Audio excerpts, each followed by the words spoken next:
Okay, in this video, I'm going to do the second part of graphing absolute value. I'm going to review the graph of this really quick and cover the characteristics.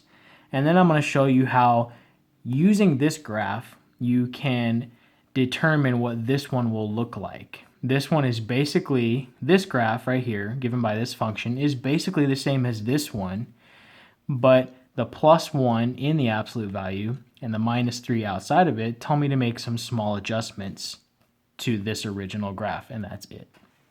So if you recall, here is what the graph of y equals the absolute value of x looks like.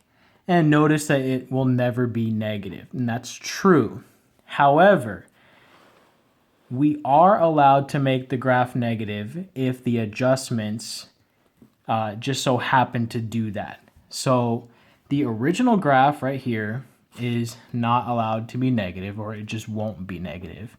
But if we make some adjustments to that original graph, like here and here, and it ends up in some part of the negative, down here or over here, that's totally fine. So let's look at what g of x is telling us to do to the original graph. So as you can see, what we have here is we have the absolute value of x, and then there's a +1 right here. So this +1 is important because the +1, being that it's inside the absolute value, means that I have to move to, let me put this in a better color, I have no choice but to move the graph to the left 1 unit.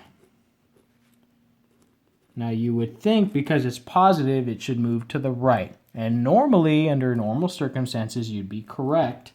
For absolute value, though, it's backwards. So that's not very helpful because it's already hard enough to remember everything in math. So just know that anything inside the absolute value, if it's plus, you're going to be going left. If this were -1, we'd be simply going to the right 1 unit. So we're going to pick up all the points that were given by this graph, and one of the things we're going to do to all the points is just shift them left 1 unit.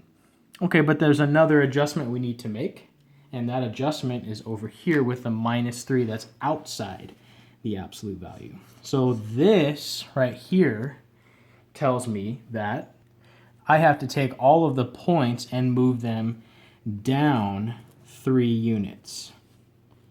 So if this is outside the absolute value bars, if it's -3, it's going to be exactly what you think. Move it down. So after we shift all of the points that we're going to shift left 1 unit, before I draw that point in, I'm going to move all the points down 3 units as well, and then go ahead and trace them in. So let's look at some of the points we have here. I'll do this in green so that you can see. So my objective for this is going to be take the points given by this, move each point left 1 and down 3, and I will have generated the graph of this. Okay, so first of all, if I take, say, this point and I move it left 1, it will go over here, and then down 3, 1, 2, 3. This is now a new point for g of x, and I can do this with as many points as I need to generate the graph.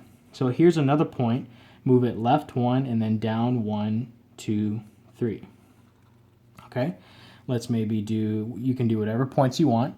This point right here, I can move it left 1 and down 1, 2, 3. Doesn't really matter what order you do these in. You can pick any point. I could go ahead and say this point, go ahead and move it down 3 first, 1, 2, 3, and then go left 1. That's fine if you want to do it that way. I think I missed a point here. Yeah, so down left 1 and down 1, 2, 3. There we go. Yeah, got mixed up what I was saying. But yeah, so you can either go left 1 first and then down 3, or you can go down 3 and then left 1. So it's completely up to you. So I know the other points are going to be here and here because this has to make this nice looking graph. So now that I have the points, the only thing I have left to do is trace in the dots. And you have the graph of g of x. I don't know how visible that is. It's not as visible as I would like it to be, so I'll go ahead and trace it in with something darker.